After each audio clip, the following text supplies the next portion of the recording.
You only learn about having an injury when you do a keynote in very advanced public speaking courses. What it does is it sets it up if you do things and they go really badly, people really can't do much about it, so you can take that one with you. It's an absolute pleasure to be here. I think, as Dee mentioned, and thank you for that introduction, I do have a certain tie to Glasgow. My grandfather left Glasgow when he was about 19. Came from a huge family that all worked in the shipyards on the Clyde.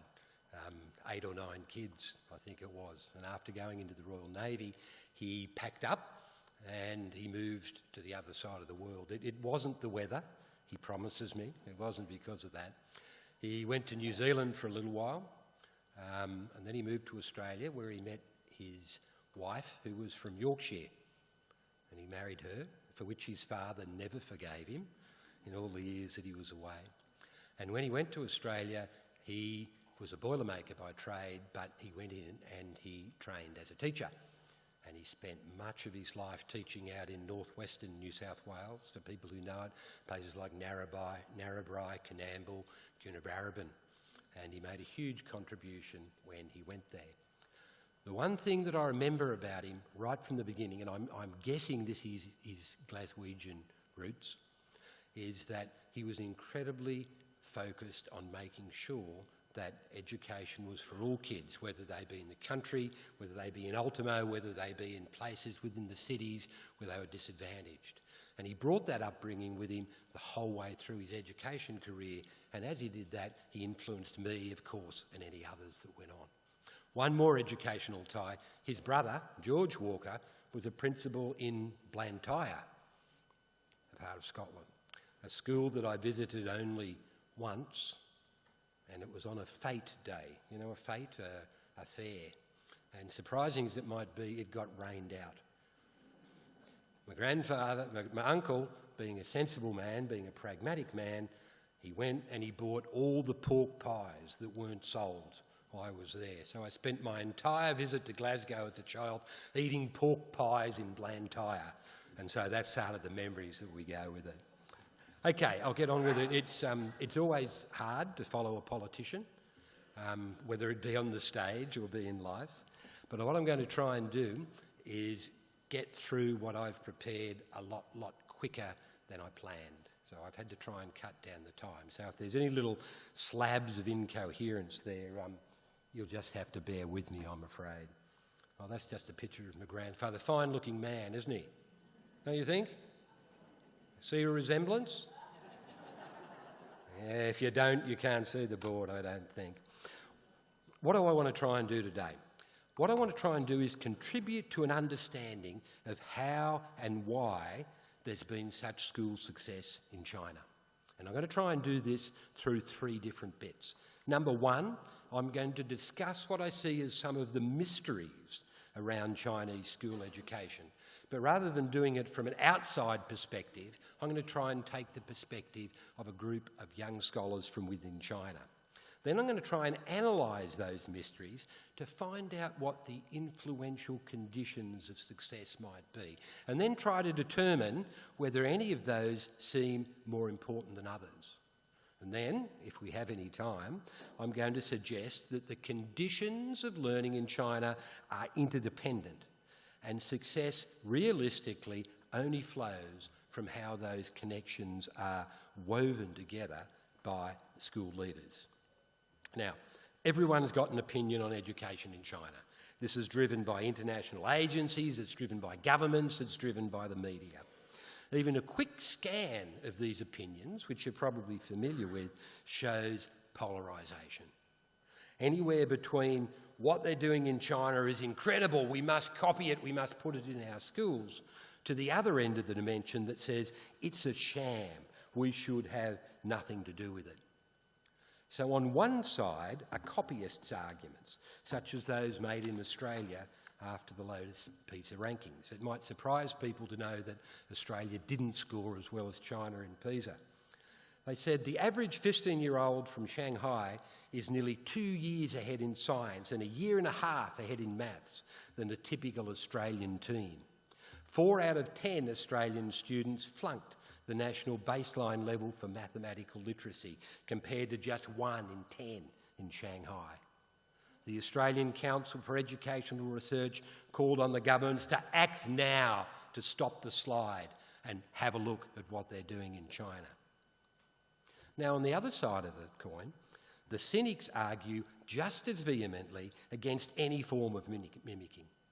Writing in The Guardian, after ripping into the suggestion that the West copy what happens in Chinese education, Ringmer concluded, "Should America follow China? Absolutely not. So stop the rumours," he said. "American education isn't perfect, but while following Shanghai might mean higher pizza scores, it would be disastrous for the nation's children and its future."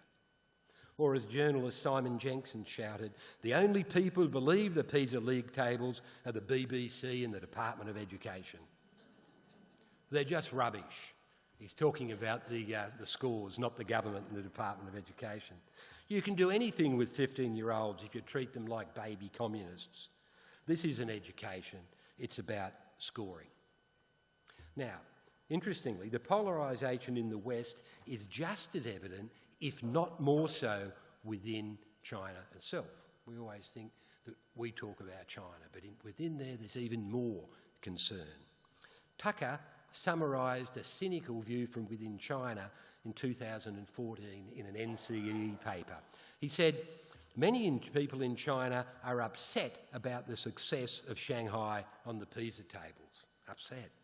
Because they think that success will blunt the edge of their fight to dethrone the Gaokao from its premier position as the sole determinant of advancement in Chinese society. Now, the Gaokao is the university entrance examination in China. Huge. It basically rules people's lives from when they're born. They see the Gaokao as enforcing an outdated ideal of education, one that rewards memorisation and rote learning over understanding and the ability to apply mastery of complex skills to real-life problems. Now, another take by Chinese educators is that they're just plain puzzled about why the West would be interested in what's going on in China. For example, in the postscript of the Chinese version of Surpassing Shanghai, the translator, a young Chinese guy named Ke Zheng, expressed puzzlement about China becoming a new world role model for education.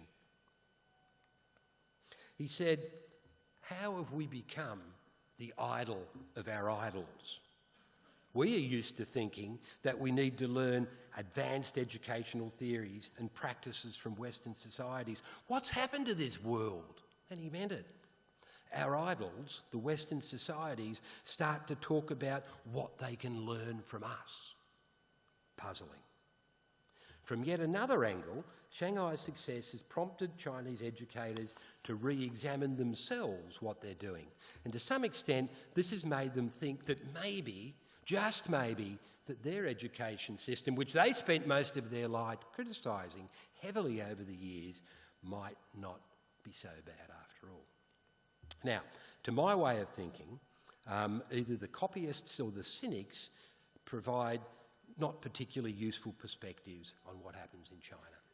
The polarisation simplifies both the picture and the progress of what's happening in education there. So another way to look at it would be from an inside-out perspective. Ask ourselves, what are some of the questions that Chinese educators are asking about education success in China? So what I did was I sat down with a group of young mainland scholars working out of Hong Kong, Shanghai, Beijing, Guangdong and a number of other provinces, and I asked them what questions they had about the success of education in China, what they think the key influences or conditions are, and what insights this may provide from leaders both in China and internationally about leading successful schools. Now, these scholars, they're bright, they're very bright. They're insightful, they're critical, and they're seriously socially aware young Chinese scholars. Our discussion was enriched by a number of research projects that we've got going in China at the time.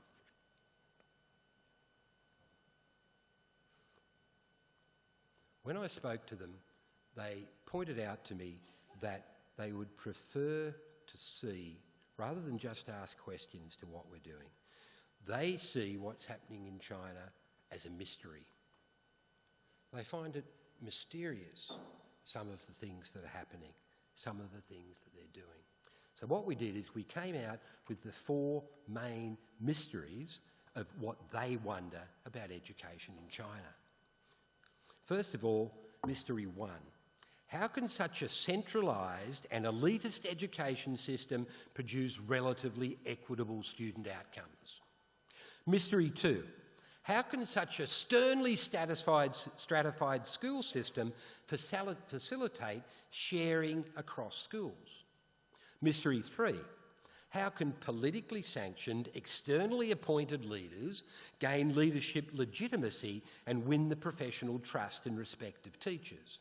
And mystery 4, how can teachers in a strictly tiered professional ranking system be so devoted to learning and supporting each other? So, to reflect on the essence of these mysteries, Qian Haiyan, one of the group, suggested that they reflected an old Chinese saying. And the saying was that fortune and misfortune are 2 buckets in the same well. The bottom line, that every event, every condition, every part of the larger whole, what is judged to be good or bad, is relative to changing circumstances or conditions surrounding it. This will form a theme throughout the discussion, or the parts that we get. So let's have a look at each of those mysteries. First of all, how can a centralised and incredibly elitist education system produce relatively equitable student outcomes? Now, government and education systems in China are centralised, and they are purposely elite, except for a small blip in history. They always have been. Despite widespread criticism, the Gaokao still rules. National, provincial and municipal agencies tend to concentrate resources on the elite to support high-end performance. Although a particularly Chinese form of decentralisation has been in place for a while, all 3 central levels are similarly strong, they're directive, they're even close to dictatorial in terms of curriculum frameworks, principal selection, training, promotion, and even the pedagogy that's used in the classrooms. So simplistically, one bucket drawn from the centralisation well comes overflowing with policy-driven standards, focused resources and sky-high expectations. These appear to produce outstanding academic achievement on standardised tests. You can look at the videos, but you still have to listen. Okay, Tony? Otherwise, no more videos.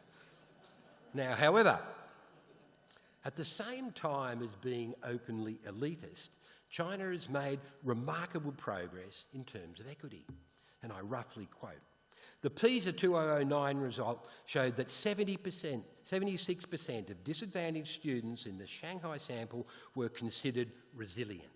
Now that meant that even though these students were classified as disadvantaged, they scored in the top quartile of students from all countries with similar socioeconomic backgrounds.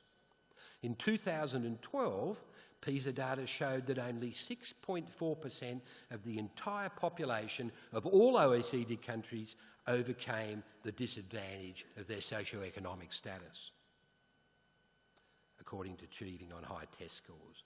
However, in Shanghai, more than half of all disadvantaged students scored in the top quartile of students across all countries. So, a different bucket dipped into the centralisation elitism well shows increasingly equitable outcomes. Centralisation is acted within a traditional moral basis of government. It's a paternalistic concern for all people. Traditionally, rulers were assumed to be knowledgeable about and sympathetic towards all segments of a society, not just the elite. Thus, political and other leaders feel a moral and a pragmatic obligation to respond to societal and economic problems. So, the centralised power that support its elitism makes it possible for them to invest quickly and substantially to address issues of concern, issues of equity. Now, there's an incredibly powerful example of this has been in progress in terms of access to a quality education for migrant students in Shanghai. Now, migrant students in Shanghai means that people from the poorer provinces, particularly out west, to make money, they move to the big cities, to Shanghai, to Beijing, to Shenzhen, where they can get work and money. Now, traditionally, when they moved there, they were not entitled to an education. As you know, in China, when you're born, you're given what's called a hukou, and that says that you were born here, therefore that is where you are entitled to the government services. And if you move away from that, you don't get it. In 2007, about 384,000 migrant children living in Shanghai were eligible to receive compulsory education. 385,000. Among these, only 57% were enrolled in state public schools and authorised private schools. By 2012, the total number of migrant children receiving compulsory education had grown to 538,000. 75% of these people were enrolled in public schools and 25% in government-sponsored migrant schools. This meant that by 2012, a 7-year period, all migrant children in Shanghai could receive a free, compulsory, up to a certain level, education in Shanghai. Would this have been possible without paternalistic centralisation? Mystery 2. How can a seriously stratified school system facilitate sharing of resources across schools? China's got a stratified school system. Resources are initially allocated based on the rank of the school. For example, high schools in Shanghai are divided into 3 categories: municipal exemplary schools, district exemplary schools, and ordinary schools. The priority of municipal exemplary schools, the ones at the top of the ladder there, is to enrol the best students according to their exam results and to try and recruit the highest quality teachers. These schools tend to receive more government funding and better resources, thus enshrining a hierarchically based unequal relationship between schools. So a bucket dipped into the stratification well differentiates and rewards schools according to both intakes and academic outcomes. But this same identification and central ownership of excellent schools appears to provide a high-quality professional resource base that is used to spread the wealth to other schools that are not doing so well. One policy innovation in Shanghai that was mentioned by OECD's 2015 PISA file is commissioned administration. That is, the government commissions successful schools to send them to take over, that's the word that's used, administration of difficult and disadvantaged schools in rural districts. Now, under this scheme, good public schools appoint experienced leaders, often a deputy principal, the ones who do all the work in schools anyway, to be the principal of the weak school and send a team of experienced teachers to lead in teaching. Shanghai cites this as an effective strategy in that the ethos, management style and teaching pedagogies of the good schools can and are transferred to the poorer schools. So, a different bucket lowered into the stratification well shows schools not competing with each other across classification. Each has their own expected and accepted, within the larger picture, place and purpose. Now, given that most schools are state-owned and teachers are state employees, teachers don't really fear for their jobs.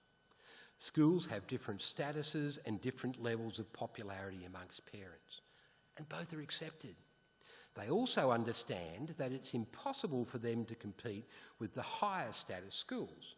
So what they can do, is make the best use of the resources they have to educate the students that they enrol.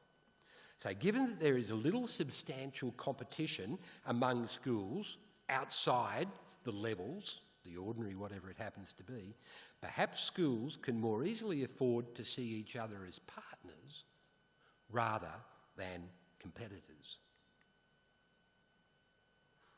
I just put this in to show you stratification. In Mandarin China, all public servants, I think they're going to bring this in Scotland soon too, had to wear those hats. And the different knobs that you screwed on top of your hats indicated what rank you were. So people could see very closely by your knob what rank you happened to be. Your hat knob, sorry. Mystery 3. How can externally appointed leaders gain legitimacy for their leadership and win the trust and respect of teachers? Another mystery. In China's hierarchical education system, principals are selected, appointed and appraised by the local government agency, so making political and connective criteria very important in principal selection. Principals are held tightly accountable to their superiors, but within schools, they are the ultimate authorities. Teachers are expected to defer to the authority of the principals, the good old days, as principals do to the ministry. When selecting and appointing a principal, teachers may be consulted somewhere, but the local government makes the real and the final decision. So one bucket drawing from the external appointment well means that school communities have minimal say in who their leader will be. However, when selecting principals, educative and particularly classroom knowledge are also vitally important criteria. Principals are usually promoted from the ranks of excellent teachers. The same is true of officials who select the principals. Thus, another bucket drawn from this external appointment well, all things being equal, allows for a strange form of meritocratic selection based on professional knowledge. It also means that principals coming into the school need to win the respect of teachers. Whereas compliance accompanies position in Chinese schools, professional respect does not. When we talk about compliance, we don't talk about mindless or blind compliance. Teachers and people in China are incredibly socially aware. Now, as such, school leaders need to gain legitimacy through their expert knowledge in teaching and instruction.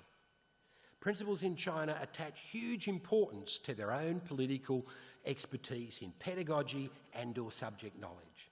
They believe that this professional expertise legitimises their authority in leading and guiding teachers. And they spend a huge amount of time observing, teaching and discussing curriculum and instructional issues with teachers. Research shows that Chinese principals place huge importance, not only on being visible, but being professionally active in schools, in classrooms, through providing pragmatic feedback to teachers and displaying a high level of paternalistic care. Same well, 2 buckets, different drawers. Mystery 4. How can teachers in a tiered professional ranking system be devoted to learning and supporting each other, both within and across schools? China has a hierarchical teaching ranking system. Teachers are usually placed into 5 categories: third-class teachers, second-class teachers, first-class teachers, senior teachers and special class teachers. I think they're going to do this in Scotland as well. I'm not sure, but it's the rumour. Now, in addition to the professional... She's gone, right? In addition to the professional titles, many schools also recognise teachers' expertise and give them tiered expertise titles such as what they call backbone or gunyan teachers to distinguish teacher leaders of the subjects. Water from the professional ranking well sees teachers living under a microscope, also always on show then if they wish to progress up to the top levels. And this can be stressful. However, the water from the other bucket dipped in the professional rankings well, is that promotion from one level to the next requires demonstration of not only instructional effectiveness, but also contributions to the induction of new teachers from peer-to-peer professional development. Now, while similar teaching protocols are present throughout China, in recent years, Shanghai has taken an active role in maximising the expertise of master teachers for system-wide professional development and pedagogical advances. Teachers are classified in a tiered expertise ladder that honours the expertise of the teachers at school, district and municipal levels. The tiered expertise identification system is employed not only as a matter of recognition to say you're a good teacher, you're doing that really well, but to identify effective teachers so that they can extend their expertise and excellence in teaching by demonstrating regularly their practice, mentoring peers and take on instructional leadership. We've done a number of case studies in Shanghai.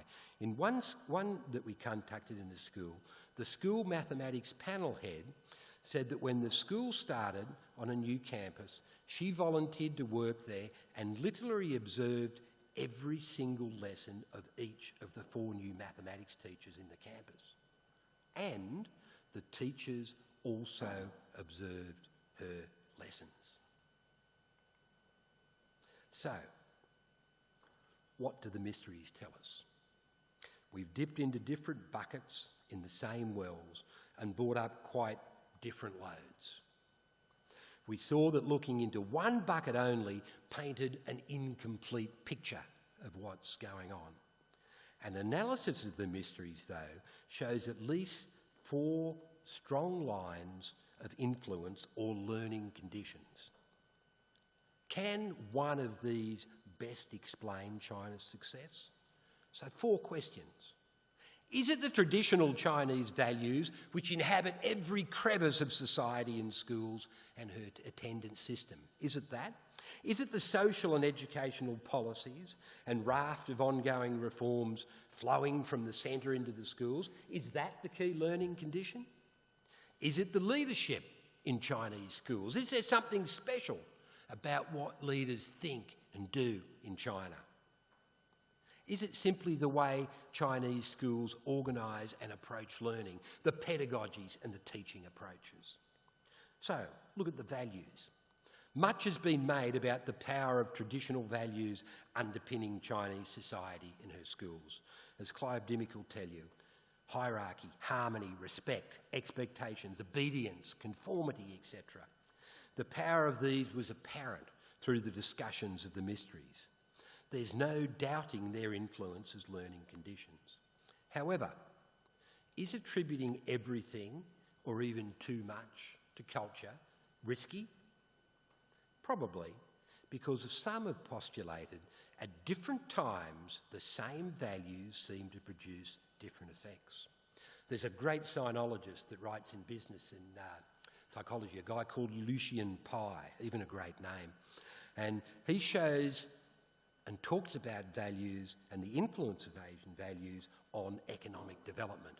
And he explains, he said, values have been used over the last few decades to explain both the rapid rise of many East and Southeast Asian economies and conversely the fragility and vulnerability of the very same economies. So he says people have held up the Asian values, and when the economies are going great, it's because of the Asian values. When the economies crumble, as they do from time to time with crisis, the same values are said to be the reason that they crumbled. We've also seen this phenomenon extend to educational matters. When seeking explanations for why countries such as China, Singapore and Korea consistently outperform countries like Canada and Australia, I just picked those ones out of the air, could have been any of you, the values of discipline, hard work and respect are often credited.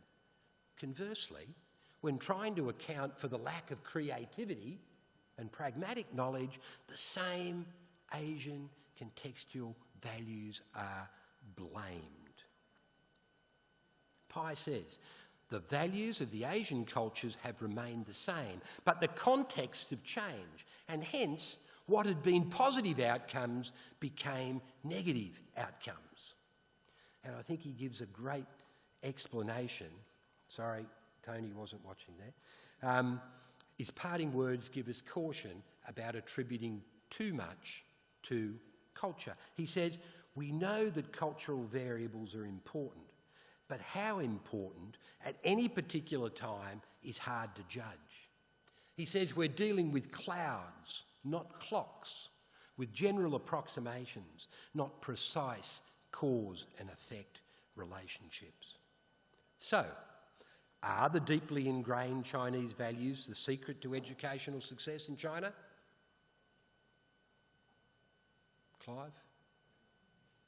Yes and no. I'm sure that's what he would say. They can carry both the positive and the negative, neither of which are necessarily predictable, and neither can survive without each other. So it seems that the values are not the key conditions unless they connect with other contextual conditions. So, must be policies and reform. Centralised policymakers in China have been incredibly active in designing and implementing a range of policies to address problems around equity, exam, obsession, life skills, to name but a few. Some of these have been very successful, like the huge progress we talked about with migrant education under Mystery 1. Likewise, the ongoing, very competitive mechanisms for university entrance continue to drive academic performance, which, as we've seen, is the envy of governments around the world. Other reforms, however, have been much less successful. For example, even after 15 or so years of heavy reforming aimed at improving quality education, curriculum reform, creativity, etc., there's been very little change in Chinese schools in those areas. Why? Because they run up against reforms with contradictory aims and values, thus causing multiple disconnections between the policy intentions and the realities of schools and their communities and their classrooms. The pressure exerted by the system also pushes family members who can afford it into a burgeoning shadow education system where tutors are king. Now, why would I put up a group of Chinese movie stars? Because they're not movie stars. They're tutors. Whereas here we have on the back of our buses and on the top of our buildings pictures of football stars, of movie stars. In China, in Hong Kong, in Shanghai, I'm not sure about Singapore, the movie stars are the tutors.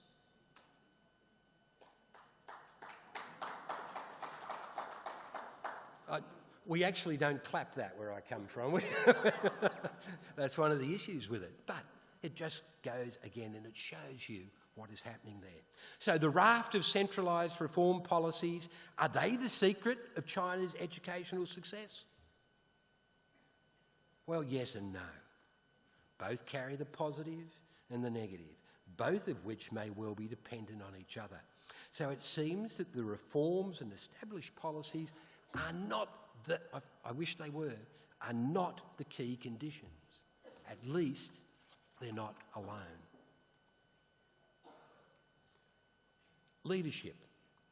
Can the mysteries be understood from a leadership perspective? Research has firmly established the vital place leaders play in successful schools and school improvement. You know this better than me. But do Chinese school leaders do things differently, better? Does this drive success? Our ongoing research shows both similarities and differences in how principals lead learning in Chinese schools.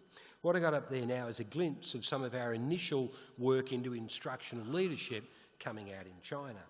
The similarities to Western models are apparent and not surprising. Lots of the interesting findings, but just maybe one or two of them here. Back there. First is, and you can have a look at this or read it later on, one theme was around staff relationships, principals stressed the importance of maintaining a harmonious and effective school environment. The key to this was a leadership emphasis on the fit between staff relationships, teams, school roles and individual needs. And this seemed to be driven by a particularly Chinese approach to emotional leadership and emotional intelligence. The other strong theme was principals building active applied research environments. They spend a lot of time to affect instructional improvement in teaching by promoting in-school research-led teacher professional development. This has been in Chinese schools for a long, long time. They do this, for example, by providing resources and assistance for teachers to engage in multiple collective activities to apply to school-based research. However, principals are still tightly controlled by local government, which often forces them to have two voices. I guess it's probably the same for principals everywhere, isn't it? They have one voice for the central agencies and they have another voice for their own community.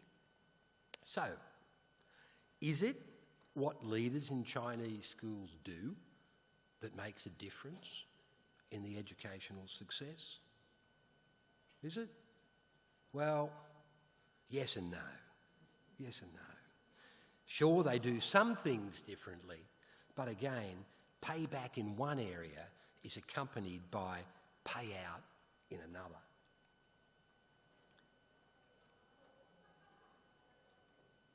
Classroom teaching. Much is made of the teaching, learning conditions and practices in Chinese and other East Asian schools.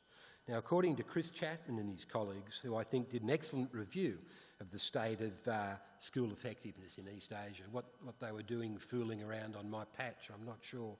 But they did a really good review there and they found that school effectiveness there clusters around large class teaching, teaching fewer lessons per teacher, high levels of academic engagement, whole class interaction, etc., etc. Now, these approaches have certainly produced scores of students who do exceptionally well on high-stakes tests, and this is great.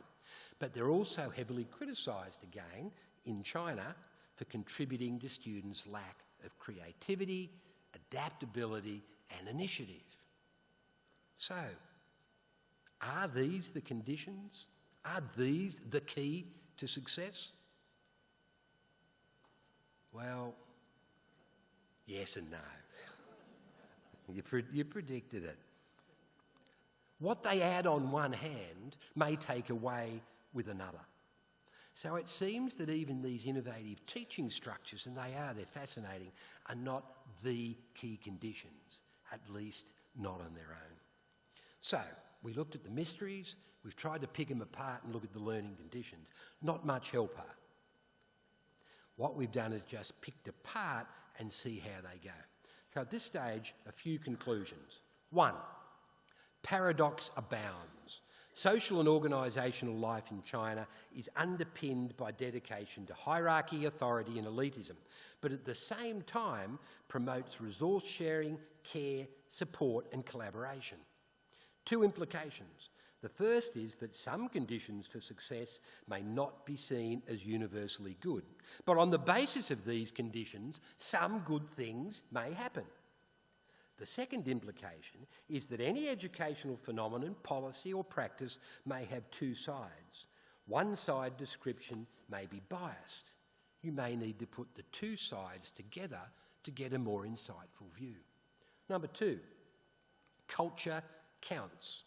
The discussion suggests the importance of strong connection between preferred cultural behavioural traits and structural and organisational settings. For example, if there's an absence of the societal culture that promotes collectivist values, teachers may not be willing to share and collaborate as they are, even with the carefully designed teacher learning systems.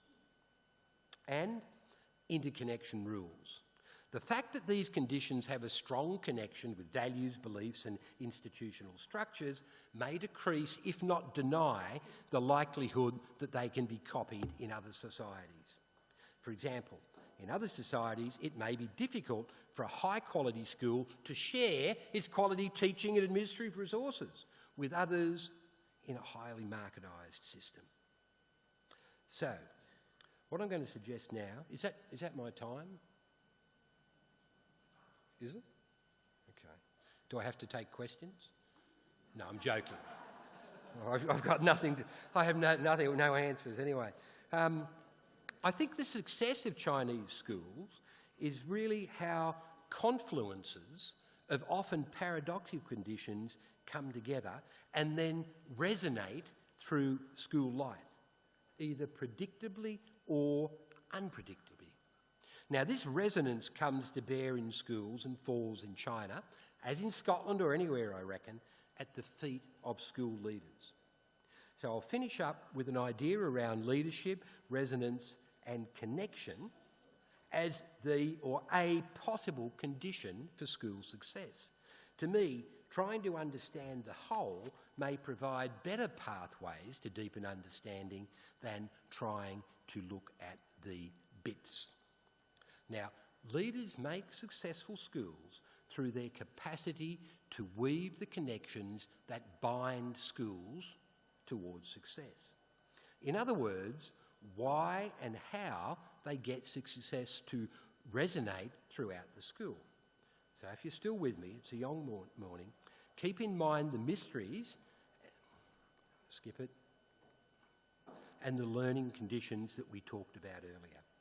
Now, the concept of resonance captures a deeply held Chinese belief that every event is related to every other event, and that change in one part of life will inevitably touch another. For example, if you pluck the strings of Ruan, a Chinese guitar, you produce a resonance in other strings. If you pluck the strings in a certain order, at a certain time, in a certain way, you produce a melody, one where the person, the instrument, the score work in harmony as they resonate well beyond the immediate performance. The music is a pleasure to listen to. Of course, if you pluck it the wrong way, the sound is awful, but the resonance remains. So at the risk of overgeneralising again, many Chinese see the world, Chinese leaders, life, luck and love, not as collections of discrete objects, but as interwoven mass of substances in search of harmony. Nisbet captures this when he talks about the difference between Western and Eastern philosophy. He says this: Chinese social life was interdependent. It was not liberty, but harmony that was the watchword. The harmony of humans and nature, as per the Taoists. The harmony of humans and humans, as per the Confucians. The world was complicated. Events were interrelated, and objects and people were connected, not as pieces of a pie, but as ropes of a net. The Chinese philosopher would see a family with interrelated members, where the Greeks are a collection of persons with attributes that were independent of others. Complexity and interrelation meant for the Chinese that any attempt to understand an object without an appreciation of its context was doomed. Interconnection, resonance, harmony, foundational beliefs in Chinese society. For example, they guide the theory and practice of anatomical understanding and of medical treatment. And they prompted the philosophy or the science of reflexology, which is an integral part of Chinese medicine. Now, reflexology simply means zone of treatment. The theory holds that vital energy, or qi, I'm not being New World here, this is Old World, or qi circulates continually around our bodies. It connects our organs, our functions, and our feelings. Qi holds us together as a whole, and as such determines how we think, see, imagine, do, love, walk, our physical, mental and spiritual well-being. Everything is connected through what we call reflex zones. Now, the word reflexology, though, comes from the word reflection, not reflex. It's based on the idea that there are some reflect zones in the soles of our feet, palms of our hands and our ears, and these act as mirrors that reflect the entire bodily structure. When chi or energy is blocked, health and well-being are affected. So the assumption is, get rid of those kidneys, the assumption is that well-being depends on the right conditions being present, unblocked and connected across aspect of a person's life. The physical, the nerves, if you like, the mental, the energy, and the emotional, the spiritual. The reflexologist works simultaneously to connect the head, the heart and the hands and make them work together harmoniously. Why are you wasting my time with this, Allan? How might it apply to schools and school leadership? And I'll have to skip that, go this fairly quickly. As we've seen, we know quite a bit now about successful schools in China. For example, how teachers and leaders influence student learning and student outcome. In fact, thanks in part to studies such as PISA and ever more sophisticated research in China itself, we now have a solid collection of pedagogical and other practices that appear to make a positive difference to a range of student outcomes. So if we transfer the thought of reflexology to the school, Chinese leaders, I believe, view things much more in terms of making the harmony work together in the school. And they do this not through the feet and the ears and the hands, but they do it through managing and working the connections of organisations. The cultural connections, the intangibles, the cultures we don't see, where they collect and they symbolise connections across a school. The values, the words, the stories, the myths. They do this by making this work with structural connections, the things we see, the things we touch in our books, the things on our walls, how we organise our planning sessions. They build and design structural connections. And importantly, they build and work relational connections. This is about caring and energising what happens within the school. These are both tangible and intangible.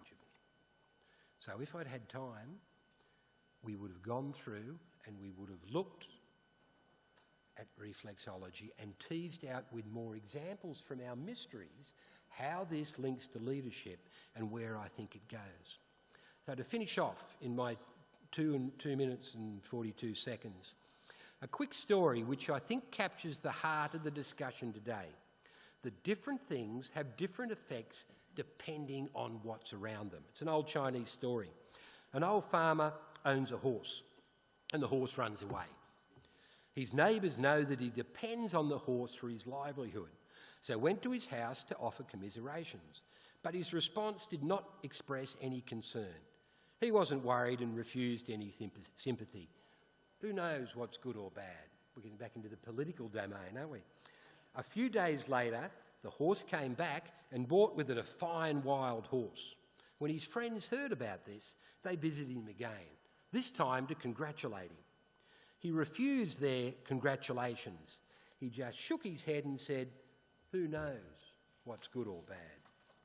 A few days later, his son decided to try and ride the new horse. What happened? He fell off and he broke his leg. Around came, they're very nosy neighbours really, aren't they?